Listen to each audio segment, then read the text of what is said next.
নমস্কার বন্ধুরা, আমার চ্যানেল লিপুই দীপিকাতে সবাইকে স্বাগত। আমার ভিডিও যদি ভালো লেগে থাকে তাহলে ইউটিউব থেকে দেখলে লাইক, কমেন্ট, শেয়ার এবং সাবস্ক্রাইব করে দেবেন। আর ফেসবুক থেকে দেখলে প্লিজ আমার চ্যানেলটিকে ফলো করে দেবেন। আজ বানাবো ছাতুর কচুরি। তার জন্য দেখো, প্রথমে আমি তেলের মধ্যে হিং দিয়েছি, তারপর দিয়েছি আদা লঙ্কা বাটা। এরপর ভালো মতো করে ভেজে নেব। দেখো, আদা লঙ্কা বাটাটা ভাজা হয়ে গেলে আমি পরিমাণ মতো নুন এবং মিষ্টি দিয়েছি। তারপর আবারও ভালো করে নাড়াচাড়া করে নিচ্ছি। এরপর আমি 2 বাটি মতো ছাতু দিয়েছি, কারণ আমার অনেকগুলো কচুরি তৈরি করতে হবে। তোমরা যেমন তৈরি করবে সেই মতো পুর বানিয়ে নিও। এরপর জলের অল্প অল্প করে ছিটে দিয়েছি। পুরো জল একেবারে ঢেলে দিলে হবে না, তাহলে পুরটা ঝুরঝুরে হবে না। এরপর আমি প্রথমে যে মৌরি গুঁড়িয়েছিলাম সেটা দিয়েছি। মৌরি ভাজাটা মিক্সার গ্রাইন্ডারে একদম গুঁড়িয়ে নিয়েছিলাম, পেস্ট করে তারপর সেটাকে দিয়েছি। এইভাবে পুর বানিয়ে দেখো, অসাধারণ টেস্টি লাগে। তারপর আমি 1 কেজি বেশি ছিল, প্রায় 1.5 কেজির মতো ময়দা নিয়েছি। এরপর আমি সাদা তেল ময়ানে দিয়ে দিচ্ছি। এরপর তোমরা এই জায়গায় একটু চিনি দিতে পারো, আমি দিইনি।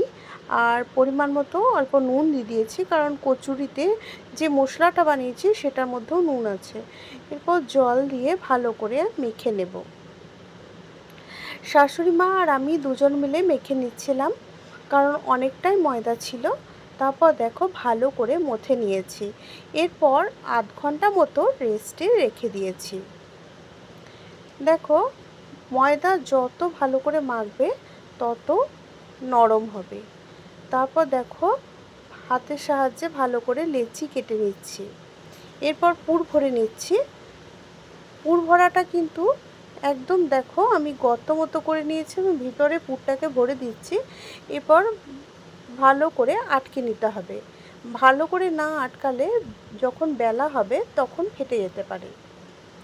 দেখো, এইভাবে আমি ভালো করে মুড়িয়ে নিয়েছি। এইভাবে প্রত্যেকটা লেচি আমি তৈরি করে নিয়েছি। এরপর সাদা তেল দিয়ে ভালো করে বেলে নেব।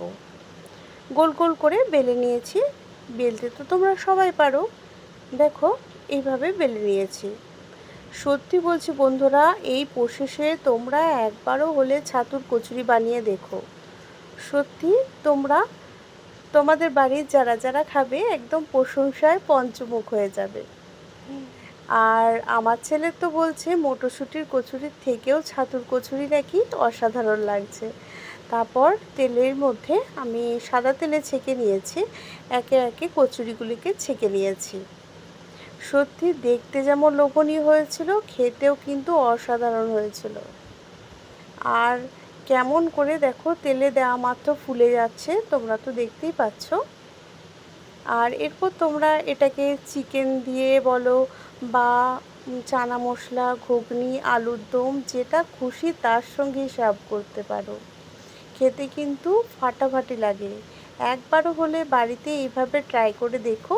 আর আমাকে কমেন্ট বক্সে অবশ্যই জানিও যে কেমন খেতে হয়েছিল। দেখো, চিকেন পায়েসের সঙ্গে সার্ভ